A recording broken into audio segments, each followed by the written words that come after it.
Ce matin, les chaînes de télévision évoquent les incidents, mais en dénonçant le manque d'organisation et l'affront fait à la flamme olympique.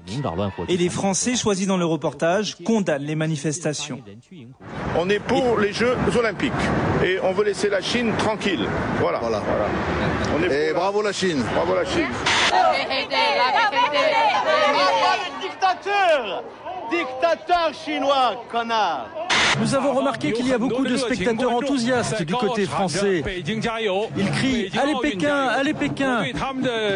Je suis très ému par leur démonstration d'amitié. Cela restera l'une des images de ce fiasco. David Douillet arrêté par le service d'ordre chinois. Puis sa flamme est éteinte avant même qu'il ne la passe au judoka Teddy Riner. Le flambeau repart sans eux. La flamme, elle reste ici. Personne n'y comprend plus rien. Comme c'est du délire. Ils ont décidé d'éteindre la flamme. C'est incompréhensible. C'est comme si on m'avait craché à la figure. C'est comme si on nous avait craché à la figure, les sportifs. Ils ont piétiné les anneaux olympiques. Ils ont piétiné les athlètes qui portent les valeurs des JO. Pour moi, c'est une chose que je ne digère pas. Une police qui perd complètement le contrôle et souvent dérape. Des policiers qui ne se contentent pas de ceinturer les manifestants qui tentent d'arrêter la flamme. Un mot de l'attitude des policiers français aussi. On les a vus parfois arracher des drapeaux tibétains à plusieurs reprises. La ministre de l'Intérieur, Michèle Alliot-Marie, dément l'existence de toute consigne en ce sens. On l'écoute.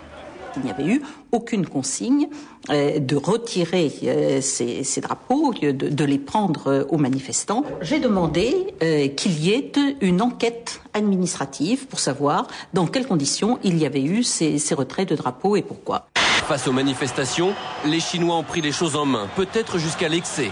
Il suffit de voir la réaction de cet officiel quand il découvre les centaines de manifestants devant l'hôtel de ville. Il refusera que la flamme s'arrête comme prévu à la mairie.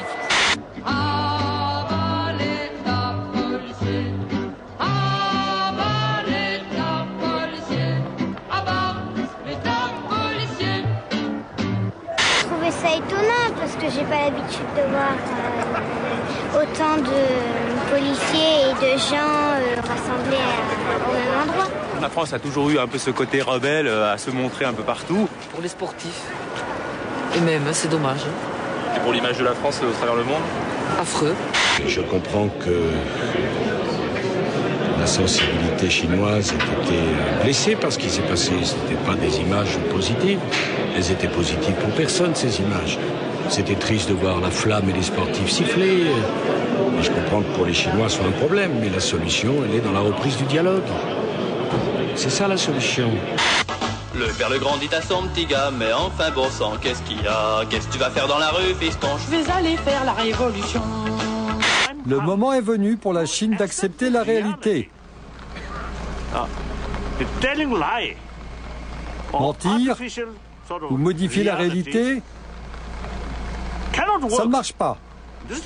Nous sommes au XXIe siècle. Les mensonges, ça ne marche plus. La flamme olympique n'est toujours pas la bienvenue. À San Francisco, le comité d'accueil pro-tibétain a pris d'assaut le Golden Gate Bridge.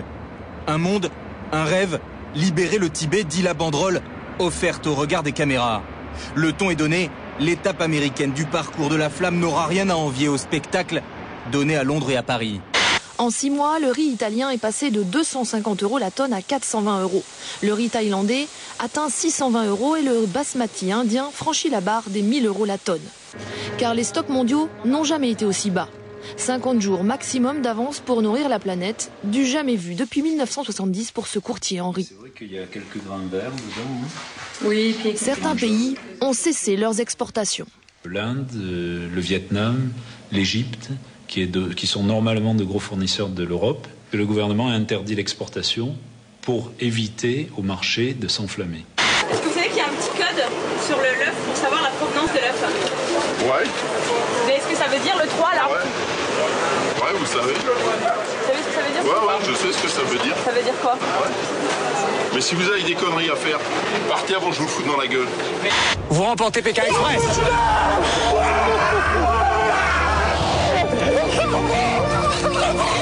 Vous racontez que des conneries à la télé. Bah, le 3, c'est un code. Entre ce qu'on vous dit une fois, ce que vous ressortez après derrière, la moitié est transformée. Non mais je transforme rien. Là, il y a écrit 3, ça veut dire un oui, comptage. alors Arrêtez. Voilà, moi comme ça, elle est bonne.